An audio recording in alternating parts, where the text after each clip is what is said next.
ታድለዋል ያንተ መስለም ያዩ ሰዎች። እስቲ ትንሽ ነገርን ኡስታዝ በኋላ ልስማስ ነው። አይኔ ምንም የምናገረው ነገር የለም እና እኔ አንዳንዴ ባላወቅኩት እስልምናን ሁላ ምልበት ሁላ ጊዜ ነበረ። ማለት ሲያንቀለቀለኝ ምንድነው እንደዚህ አይነት ነገር ያስገባኝ ማለትም ስሰማ የሆነ ሰዓት ላይ የነበረውን እኔ ፓልቶክ ላይ ነው። እናንተ ፓልቶክ ያኔ ብዙ አታውቁትም። ፓልቶክ እያለ እኔ ትምህርት ቤት ውስጥ እያለሁ ፓልቶክ የሚባል ፕሮግራም አለ ምናምን ተብሎ እኔ ያው ከሀገር ውጭ ነው የምኖረው።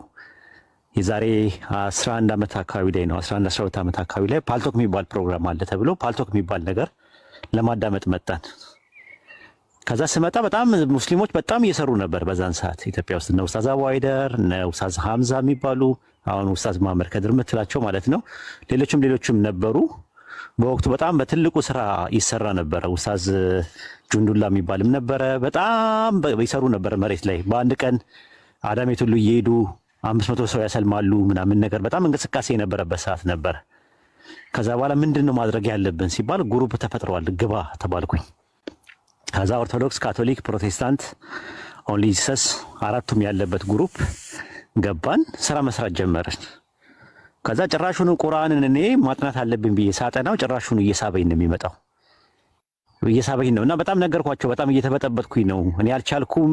ይሄ ቁርአን የሚባለው ነገር ቢቀርብኝስ አልኩና ሁለተኛ ምናምን ብዬ ከደንኩት። በቃ አያገባኝም ስለ ቁርአን ምናምን ብዬ በቃ ስለ ባይብል ብቻ እንትን ስል ባይብል ላይ ደግሞ ተስፋ የሚያስቆርጥ ነገር መስማት ጀመርኩኝ ከስኮላሮቹ እነ ዶክተር ፒዮ እነ ዶክተር ሞጃ ሞሜን ምናምን የመሳሰሉት ደግሞ ሌላ ነገር ይነግሩኛል። ያለ እድሜ ነበር ምንጠራራው የነበረው በወቅቱ። በጣም እጠይቃለሁ። ባይብል ኦሪጂናል አውቶግራፊ የለም እባላለሁ። ባይብል የማኑስክሪፕት ዲፈረንስ አለው።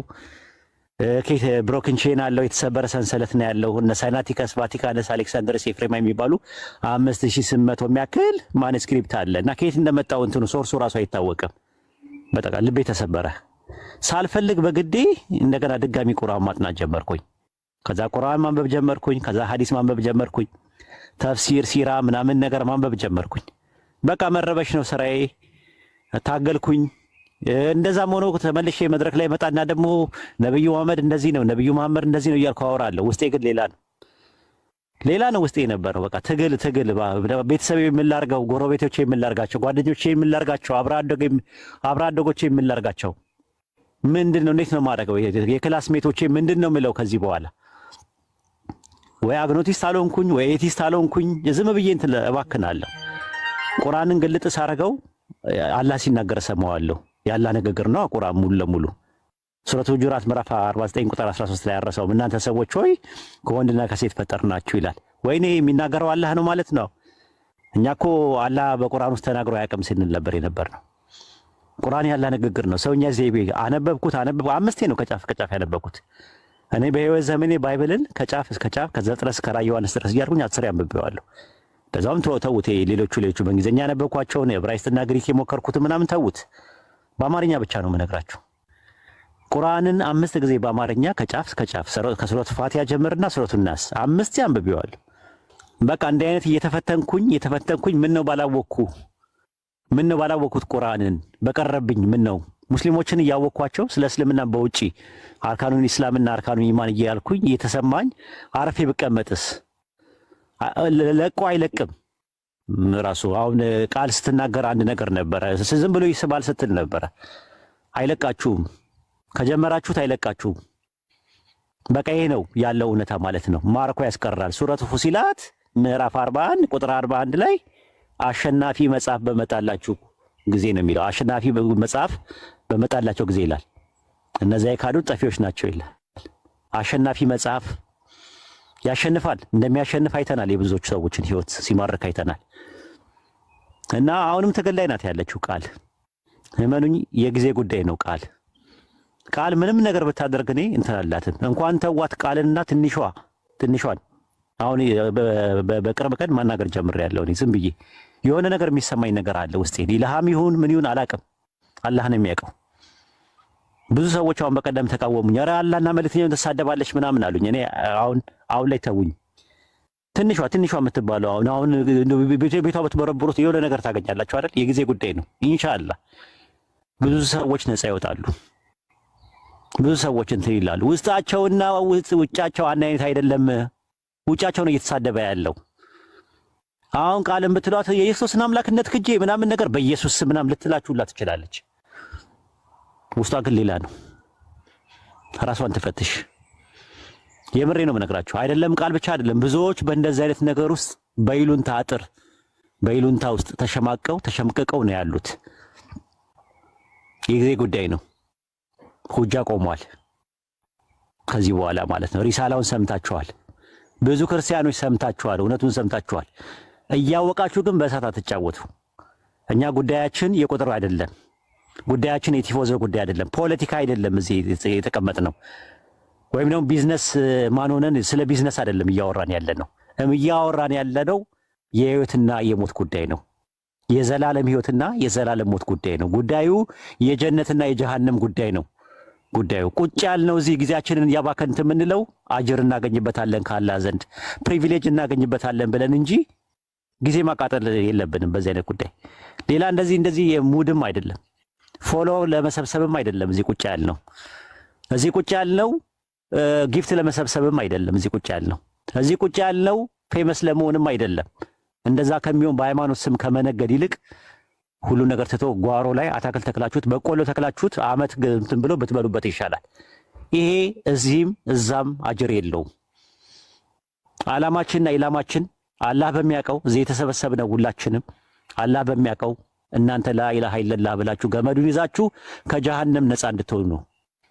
አይደለም ሩቅ አትሂዱ። ቃል አጠገብሽ ዘመድሽ የምታውቂው ጎረቤትሽ ሄደሽ ልጠይቂው አልጋ ላይ ሆኖ ቢያካስት ብታገኙ ውስጥሽ ሰላም አይኖረውም። ትታመሚያለሽ አብረሽ። ሰዎች ገሃነም ይገባሉ ሁጃ ከቆመባቸው በኋላ ጀሃነም ይገባሉ እየተባልን እየተነገረን እንዴት ነው እንቅልፍ የምተኙት? እንዴት እንቅልፍ እንተኛ? እኛ ለሰዎች እኛ የቀመስነውን ህይወት ሰዎች እንዲቀምሱ እንፈልጋለን። እኛ ያየነውን ብርሃን እኛም የጣፈጠውን ይሄንን ቅርጽና ይዘቱን ጣዕሙና ጥፍጥናውን አውቀን እንዴት ዝም እንበል ብለን ነው እዚህ የመጣ ነው እንጂ ቤታችን አርፈን ብንቀመጥ እንችላለን። ልጆቻችንን ብናሳድግ ይሻለናል። ትዳራችን ላይ ሌላ ቢዝነስ ነገር ብንሰራ ያዋጣን ነበር። እና ቆም ብላችሁ አስቡበት። አይ ቲንክ ብዙ ሰዓት የለኝም። ሉጣኔ ቢኖር ጥሩ ነበር። እሱ እኔ ቁርአንን ባላቀው ይሻለኛል ነው ያልኩት። የሆነ ሰዓት ላይ ባላቀው መጣኮ ኡስታዝ። ኦኬ ቁርአንን ባላቀው ይሻለኝ ነበረ። ቁርአንን ማወቄ ግን ውስጤን እንትን አለ። በቃ ብዙ ነገር ያሳጣው። ቤተሰቦቼን አጥቼበታለሁ፣ ጓደኞቼን አጥቼበታለሁ፣ አብሮ አደጎቼን አጥቼበታለሁ፣ ጎረቤቶቼን አጥቼበታለሁ። ብዙ ነገር ያጣውበት ነው። ይሄ መስዋዕት የከፈልኩት አንድ የገባኝ እውነት ስላለ ነው። ላኢላሃ ኢለላህ የሚለው ገመድ ስለገባኝ ነው። ያንን ስለያዝኩኝ ነው። ሌላ ነገር አይደለም። የቁርአን እውነት ቁርአን የአምላካችን የአላህ ንግግር ነው። አላህ ሲናገር በተሰሙት ቁርአን ላይ ክርስቲያኖች ላኢላሃ ኢላ አና ከኔ በቀር ሌላ አምላክ የለም ብለው በመጀመሪያ መደብ በሲንጉላር ይናገራል። ኸለቅና ጃአልና ፈአልና እያለ ፈጠረን ሰራን እያለ ደግሞ አምፕሊቲዩድ ግነትን ለማመልከት በእኛራላላ እኛ እንዴት ዱዓ ማድረግ እንዳለብን ደግሞ ሲናገር ደግሞ አንተ እያለ ራሱ በሁለተኛ መደብ እንዴት መጸለይ እንዳለብን እንዴት ዱዓ ማድረግ እንዳለብን የሚናገር አምላክ ነው። እኛ ሄደን ሪሳላው ለሰዎች ስናደርስ ደግሞ ምን ማለት እንዳለብን ሲናገር ቁል በል ቁሉ በሉ እያለ ህወ እርሱ እያለ የሚናገር አምላክ ነው ያለን። ጥንት የነበረው በአብርሃም በይስሐቅ በያዕቆብ የነበረውን ከአደም ጀምሮ የነበረውን እንተርክልሃለን እያለ አስታውስ እያለ የሚናገር አንድ አምላክ ነው ያለን። ጥንት የነበረው ነቢያትን ሲልክ የነበረው ለሙሳ ባህርን ክፈል አልነው እያለ የሚናገር አምላክ ነው ቁርአን ላይ ያለው እንድታውቁት። ወደፊት ያለውን የቂያማ ቀን ሁላ ሳይቀር ጀነትና ጀሃነም ወደፊት የቂያማ ቀን የጀነት ሰዎችና የጀሃነም ሰዎች ምን እንደሚሉ ሁሉ የሚናገር አንድ አምላክ አለ። የሩቅ ነገሮችን የሚናገር ጋይብ የሆኑትን የሚናገር ይሄ አንድ አምላክ ነው ያለው። ራሱ ቁርአን 1/3 ትረካ ነው፣ ከ3 ነው። ጥንት የነበረውንና ወደፊት የሚሆነውን የሚተርክ ነው የያዘው። ቁርአን 1/3 አቂዳ ነው፣ አንቀጸ እምነት ነው። ቁርአን 1/3 ፊቂ ነው፣ ሙሐከማት ነው፣ ህግጋት ነው ያለው። ይሄን አድርግ ይሄን አታድርግ የሚል ነገር ነው ያለው። ቀስ ብላችሁ ረጋ ብላችሁ በአጽኖትና በአንክሮት አጥኑት። ለክርስቲያኖች ማስተላለፈው መልእክት ይሄ ነው።